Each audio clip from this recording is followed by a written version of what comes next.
It may be warm here, but up there in the mountains, it can turn from sunshine to a blizzard in half an hour. Now that snow can be lethal, but used properly, it can also be your saviour. And today, I'm going to show you how.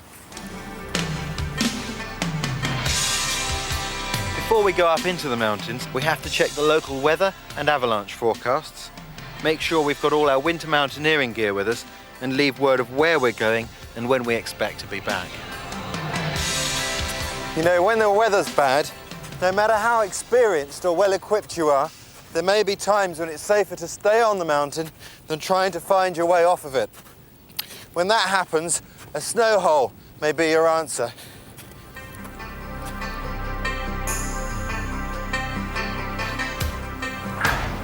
What I'm looking for is a sheltered spot where snow collects. But of course, wherever there's a gathering of snow, there's going to be a risk of avalanche. So what I'm going to do is look for the low end of the slope, where there's the least risk. Yep, this is perfect. A low bank of snow with a gentle slope, which means there's less risk of avalanche.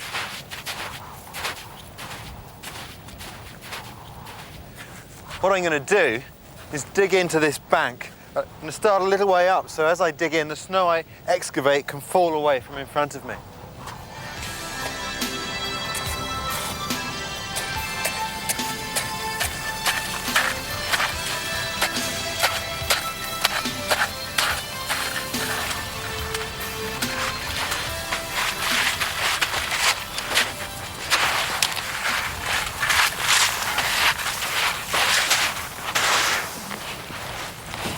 Now this is an emergency snow hole.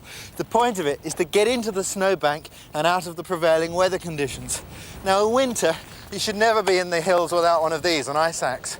And with this tool, you can cut one of these in 15 to 20 minutes. But in winter, it's also a good idea to carry a shovel. Shovel, please. This makes the job a lot quicker and easier. So here we are, it's finished. What I've done is I've dug in and I've created a T shape. To the right for my feet, to the left for my head.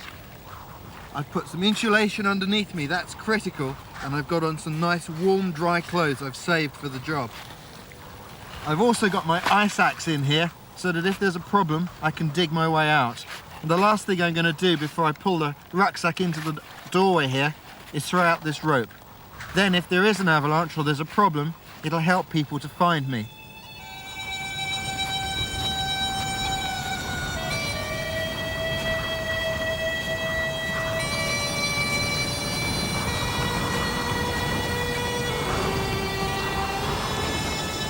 But what do you do if the land's flat? The weather's come in, you've got to get out of the wind, you've got nothing to dig into. Well, in those circumstances, you can use the snow again to make a snow grave, but it's one that'll keep you alive. Basically, the snow grave is a trench dug into the snow to get us out of the wind.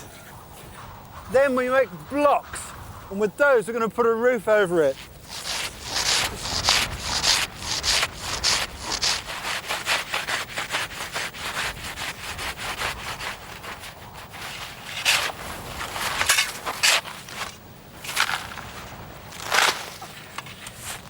Fairly simple construction process. You simply lock the blocks against each other and cut through to make them fit well.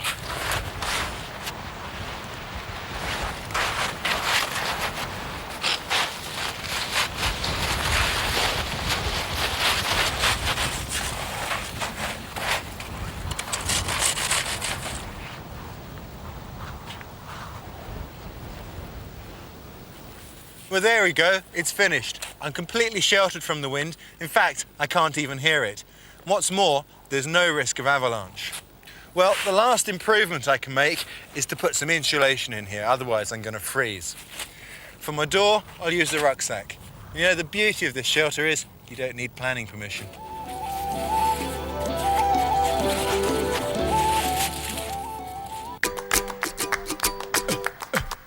Don't know why no sun up in the sky, stormy weather, since my man and I ain't together. Keeps raining all the time. Don't get me wrong, I love beaches, but I'm more of a cosy cove kind of person. A big flat beach like this doesn't do a lot for me, and with an onshore wind it can end up being a bit like, well, a mini sandstorm. You get grains up your nose, in your ears, not to mention your sannies. But it's a strange world. Some people are really into this kind of landscape. If you're fond of sand dunes and salty air. In the 16th century, a mathematician called Simon Stevan reckoned that there had to be a way of putting a sail on a, well, kind of go-kart thing, they probably didn't call it that, so that he could sail across the land or a beach like this, and he was right.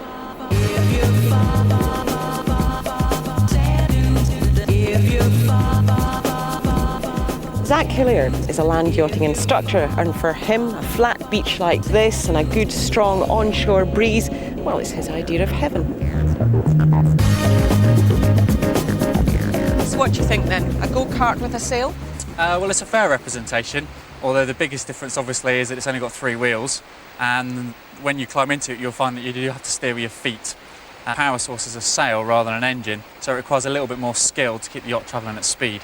Can't help but notice there's not a lot of evidence of brakes on this thing. No, it's quite dangerous to have brakes on a land yacht, so you use, like you would in a normal dinghy, the wind and travelling into it as a way of slowing the yacht down. This is going to be a lot of fun then. It's pretty good, yeah. Honest, these are not to hide the terror in my eyes. It's only because the beach is a bit wet and there could be a lot of sand flying about, and I need this just in case I end up upside down. Ready? Okay, let's see you move Here then. we go.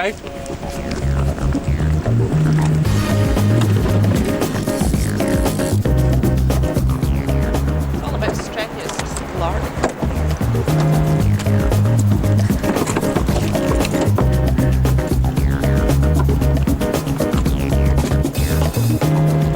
It's brilliant! You feel like you're going really fast. Apparently they can get up to 60 miles an hour, though I'm doing nowhere near that at the moment.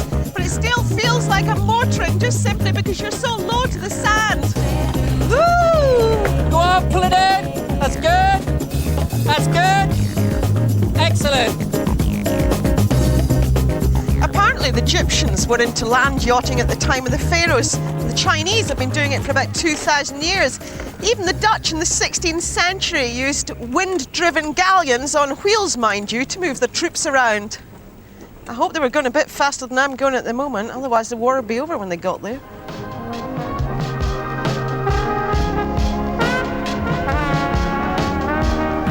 But who needs wind with a pair of fit legs on tap? Come on. Nice straight line. Left foot down a bit. Okay, and sail in, and you're away. God, you're so bossy, Zach. Yeah.